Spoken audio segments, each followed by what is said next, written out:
Bienvenue dans cette nouvelle édition de votre JT Agri 85. Aujourd'hui, je suis avec Hervé Pillot, président de Tech Élevage. Alors Hervé, est-ce que vous pouvez nous expliquer un petit peu l'événement qui va avoir lieu la semaine prochaine ? Alors c'est la 4e édition de Tech Élevage, toujours la même semaine de novembre, réunissant à la fois les animaux qui seront en concours, des bovins pour la plus grande partie, de toutes les races à viande et races laitières. On aura même cette année, comme on avait eu il y a 2 ans, 2 maraîchines qui font aussi partie du paysage de biodiversité de l'élevage de notre département. On aura des ovins. Pas de caprins cette année parce que c'est l'année de Caprinov et l'année de Caprinov, il n'y a pas de caprins. Donc ça c'est une chose. Après, des exposants qui sont là, représenter les toutes dernières technologies qu'ils ont pour l'élevage, mais également plus globalement pour l'agriculture. Des conférences, nos concours Agreen Startup, Agreen Proto. Agreen Proto cette année avec des projets comme jamais on en a vu, une dizaine de projets. Je vous avouerai, je ne les connais pas encore, je ne veux pas les connaître avant pour pas troubler le jury. Et puis également quelques nouveautés. Alors quelles sont-elles justement ces nouveautés ? Alors ces nouveautés, c'est sur le bar de l'innovation, comme l'an dernier, on aura un plateau télé qui sera animé par Agri 85 durant les 3 jours avec des interviews, avec des émissions en direct sur Agri 85 TV.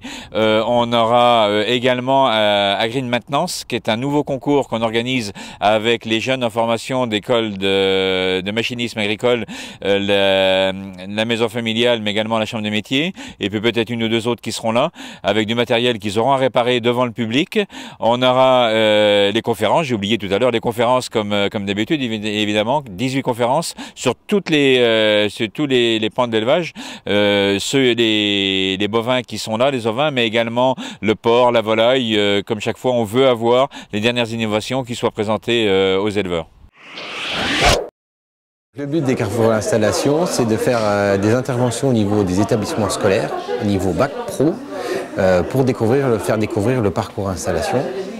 Donc avec tous les partenaires qui existent, les banques, les juristes, les chambres d'agriculture pour l'élaboration du stage préparatoire à l'installation. Et donc tout ça, on fait des interventions avec aussi des jeunes qui sont installés dans l'année ou depuis 2-3 ans qui aussi évoquent leur parcours installation et leurs expériences qu'ils ont vécues par rapport à l'installation.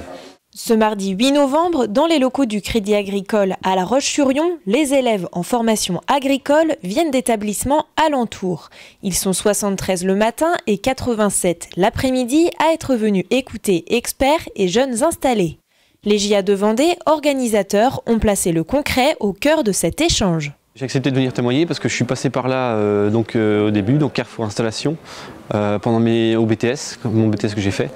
J'avais trouvé que ça m'avait apporté un peu et donc là j'ai dit c'est à mon tour d'apporter mon témoignage pour aider ces jeunes dans leur futur projet en fait. L'objectif c'est vraiment aussi avoir de l'échange entre les élèves et les jeunes qui viennent intervenir, qui puissent répondre à leurs attentes s'il y a des interrogations sur telle ou telle partie, où là les jeunes posent des questions aux intervenants qui puissent éventuellement leur répondre par rapport à ce qui peut se passer au niveau du foncier par exemple, ou sur le stage préparatoire installation, comment ils l'ont vécu.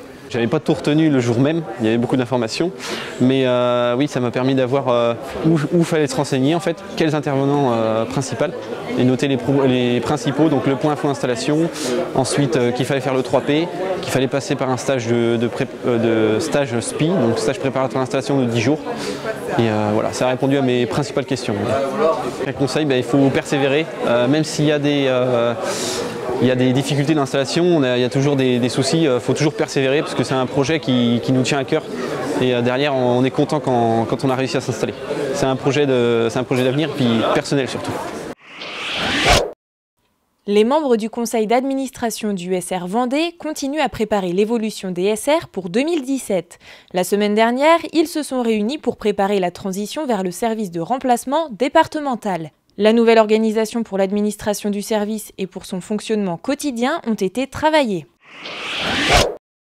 Plus de 300 personnes ont participé à l'Assemblée générale de la section départementale des anciens exploitants de la FDSEA. Elle s'est tenue vendredi 4 novembre à la salle du Mi-temps vendéen à Bournezeau. Le thème abordé cette année était « Quelle mutation pour l'agriculture française ?» La journée s'est terminée par un spectacle humoristique. À peine terre de gym terminée, les JA s'attellent à l'organisation de la fête de l'agriculture départementale 2017. Elle se tiendra les 19 et 20 août à Sainte-Cécile. Son thème, entre plaine et bocage, le dynamisme se cultive. On connaît également le nom du président, Antoine Morin. Votre JT est maintenant terminé. Je vais laisser le mot de la fin à Hervé Pillot qui va vous inviter à rejoindre l'événement la semaine prochaine. Écoutez, je vous donne rendez-vous semaine prochaine aux Oudéry, à La Roche-sur-Yon. Les semis seront finis, venez nombreux. Les éleveurs, les agriculteurs en ont besoin. Les choses ne sont pas faciles, mais c'est en se retrouvant pour échanger qu'on arrivera à sortir de la panade dans laquelle nous sommes.